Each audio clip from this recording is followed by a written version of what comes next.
Le bilan des actions du MPSR2, 3 ans maintenant. Aujourd'hui, on fait le bilan santé et bilan santé donc en 3 MPSR2, c'est avec Abdoulaye Boina. Il est ingénieur en infirmerie. Monsieur Boina, bonjour. Bonjour monsieur, bonjour madame. Merci à vous d'être venu. Merci à vous. Alors, la santé, c'est aussi l'une des priorités, du président du Faso, le capitaine Ibrahim Traoré. Et cela figure donc parmi les 6 initiatives présidentielles pour la santé. L'objectif est d'améliorer l'offre et la qualité des soins de santé en modernisant les infrastructures sanitaires et en rapprochant les services de santé des populations, en améliorant également la qualité des soins. Aujourd'hui, au Burkina Faso, vous, en tant qu'observateur, en tant qu'agent de santé, comment est-ce que vous appréciez cet objectif du président de Faso sur le terrain? Merci à vous. Bonjour à ceux qui nous écoutent. Il faut dire que le président du Faso, le capitaine Ibrahim Traoré, depuis son arrivée, a affiché en tout cas de grandes ambitions pour le secteur de la santé. Vous parlez tantôt de l'initiative présidentielle pour la santé, mais avant même l'adoption de cette initiative-là, il faut dire que depuis 2023, il a engagé vraiment sur le chantier de la santé-là beaucoup d'efforts. C'est là que nous avons vu la réduction du coût des examens, notamment les examens les plus chers, le scanner, l'IRM, donc ont été drastiquement réduits pour permettre donc l'accès à la population. On a vu également la réduction des coûts des médicaments essentiels génériques. C'est-à-dire qu'ils sont allés regarder les marges bénéficiaires au niveau des dépôts et on a réduit pour permettre donc une meilleure accessibilité donc à ces médicaments-là aux populations. On a également vu la réduction donc des coûts de la dialyse. Vous savez que la dialyse pour les insuffisants rénaux, c'était un gros problème au niveau du pays, l'inaccessibilité. Et donc, on a réduit drastiquement les coûts de la dialyse. Et également, vous avez vu qu'il a décidé de relever le plateau technique de nos hôpitaux. C'est là qu'on a vu la première intervention chirurgicale dite à cœur ouvert qui s'est réalisée donc à l'hôpital Tengano, au CHU Tengano.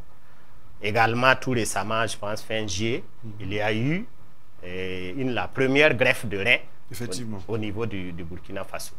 Donc, il affiche ainsi ses ambitions donc, pour moderniser les hôpitaux au niveau du Burkina et permettre l'offre de soins de qualité aux populations.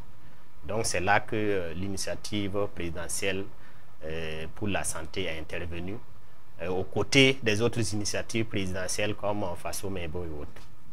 Voilà. Alors, l'objectif aussi, c'est la création, l'horizon 2029, de l'équipement, la construction, l'équipement de 55 centres de santé également qui sont en vue. Votre appréciation? Tout à fait. L'initiative présidentielle pour la santé, c'est effectivement 55 centres médicaux communaux qui sont appelés à être construits en 5 ans, donc d'ici 2029.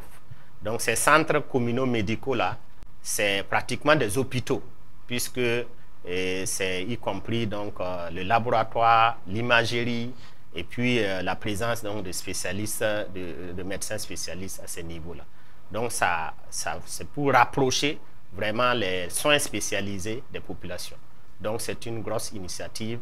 Si ça voyait le jour d'ici 2029, on peut dire que on a fait un grand pas vers la santé pour tous, comme on l'a dit tantôt. Alors, de façon précise, en 3 ans, quand vous regardez ce qui a été fait et les ambitions, les objectifs affichés, est-ce que le Burkina Faso, dans ce laps de temps, a fait un bond très spécifique et très spécial en matière, donc dans le domaine de la santé? Oui, on peut l'affirmer. On peut affirmer que le Burkina a fait un gros bond en avant.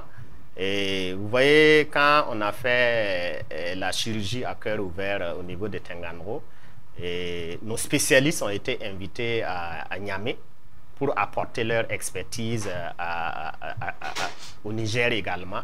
Et quand on les écoute, hein, on se rend compte que le président a vraiment de grandes ambitions, puisqu'il n'a pas lésiné sur les moyens. Il a dit, vous demandez tout ce que vous pouvez, donc tout ce qui est nécessaire, on va faire l'effort de financer.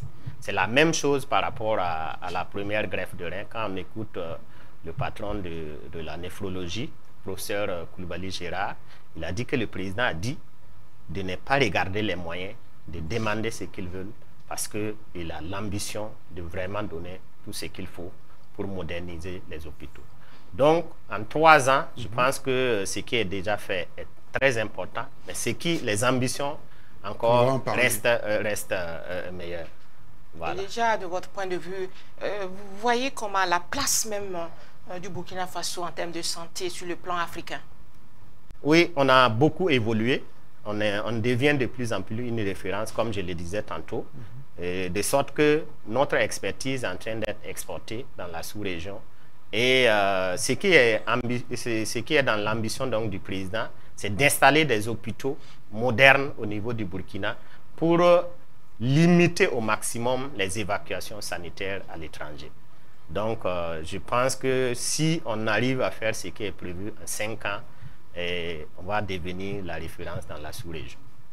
Alors, l'autre chose, hein, quand on parle de la santé, on parle de modernisation des attentes, puisque ça évolue permanemment. Vous parlez tout à l'heure donc des différentes attentes. Si il y a encore beaucoup de choses ont été faites, vous l'avez notifié. Si et il y a tant qu'on espère, quand on est là, il y a encore beaucoup d'autres choses qui doivent être faites. Selon vous, quels sont donc les leviers sur lesquels il va falloir mettre l'accent pour redynamiser le secteur de la santé au Burkina Faso? Alors, il faut dire que l'initiative présidentielle pour la santé, en plus des 55 centres communaux, a prévu des blocs opératoires et d'anesthésie, et a prévu également l'initiative présidentielle pour la santé est couplée à un plan stratégique qu'on a appelé 1000 x 5. 1000 x 5, c'est-à-dire recruter 1000 spécialistes en santé chaque année pendant 5 ans. Spécialistes en santé, il faut comprendre médecins spécialistes, pharmaciens spécialistes, chirurgie dentiste, etc., etc. Également, ils ont prévu le recrutement dans ce plan-là de 390 enseignants hospitaliers universitaires. Donc, vous voyez que cette ambition-là, autour de 130 enseignants hospitaliers universitaires par an, pendant les 5 ans. Donc, ces ambitions-là sont énormes pour le Burkina Faso. C'est pour rapprocher vraiment les soins spécialisés des populations.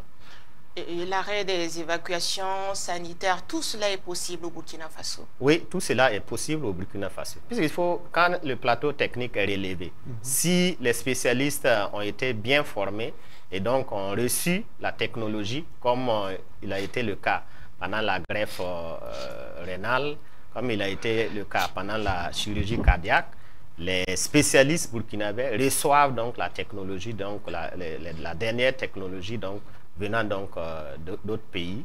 Si l'équipement est là et les spécialistes sont là, on peut éviter les évacuations sanitaires. L'autre chose aussi, puisque vous êtes bien imprégné, on a aussi observé, voilà, je dirais, moins de grogne aujourd'hui dans le domaine de la santé. Avant, il y avait les syndicats, il y avait les agents de santé qui disaient on a besoin de ci, on a besoin de ça. Est-ce qu'à un moment donné aussi, le MPSR2 qui a à sa tête le président du Faso, le capitaine Ibrahim Traoré, a travaillé, voilà, à pouvoir satisfaire en tout, même si la satisfaction n'est pas totalement, voilà, de grandeur nature, mais est-ce qu'à un moment donné, le MPSR2 avec à sa tête le capitaine Ibrahim Traoré a travaillé quand même voilà, à satisfaire un peu les besoins d'un côté et d'un autre? Merci beaucoup pour la question. Et c'est effectivement une question importante. Et l'attente donc des travailleurs du secteur de la santé. Il faut dire qu'il y a eu beaucoup de choses qui ont été réalisées. Et on peut même dire que en dehors des revendications syndicalistes, parce qu'effectivement, ces dernières années, on n'a pas eu ces grands syndicats-là, ces syndicats-là. Mais il faut dire que beaucoup de choses ont été faites. Vous savez, les agents de santé notamment, puisque c'est ce que je connais le mieux, n'avancez pas en classe supérieure. Vous pouvez faire 30 ans de service, vous partez à la retraite à la première classe. Avec donc, le président Traoré, tous les 10 ans, chaque agent de santé qui a bénéficié de bonnes notations pendant les 10 ans passe en deuxième classe. Et si vous travaillez longtemps encore, vous passez en troisième classe. C'était du jamais vu. Hein, les syndicats même avaient oublié cette revendication-là parce que ça ne se réalisait jamais. Avec donc, ce régime-là, c'est une réalité sans qu'il y ait une grogne quelconque. Le président l'a dit, si les finances sont assainies, hein, lui, il veut que les travailleurs puissent se sentir dans leur travail. Donc, il y a beaucoup de choses qui se sont réalisées. Vous savez, quand M. Bassol Mabazé était à la fonction publique, il avait déjà initié donc, des réparations. Vous avez vu les travailleurs de Sotraco qui étaient déflatés depuis plus de 10 ans. Ils n'avaient pas bénéficié donc, de prise en charge. Avec donc, ce régime-là, ils sont rentrés dans leurs droits. Donc, tout ce qui est là comme droit des travailleurs, le président a dit, tant que les finances sont disponibles, on va satisfaire. Donc, ce volet-là également est pris en compte. En quelques secondes, dernière question. Est-ce qu'aujourd'hui, avec les ambitions affichées, ce qui est réalisé sur le terrain, est-ce que le Burkina Faso peut espérer, dans quelques années, voilà, un bon plateau technique? Oui, nous avons vraiment l'espoir d'avoir un bon plateau technique si nous avons, par exemple, réalisé en 5 ans ce qui est prévu. Déjà, je pense qu'on aura fait un très bon pas en avant. Et c'est sûr que d'autres ambitions restent à venir. Maintenant, ce que je veux dire par rapport à ce qui est attendu et qui n'est pas réalisé concrètement par rapport à mes attentes, c'est vraiment dans le domaine de la souveraineté sanitaire. Vous avez vu récemment, on a révoqué le projet Target Malaria. Ce sont des choses comme ça qu'il faut faire. Il ne faut plus laisser en fait les firmes internationales, les partenaires venir nous dicter ce que nous devons faire. Et ce domaine-là, je pense qu'il faut encore l'approfondir. Il faut encore l'approfondir parce que si on regarde bien, ils ont encore pion sur rue dans notre système de santé. Et ça, c'est une limite qu'il va falloir corriger. Dans l'espace AES même déjà, il faut que les ministères de la Santé là, puissent travailler de concert pour cette souveraineté sanitaire.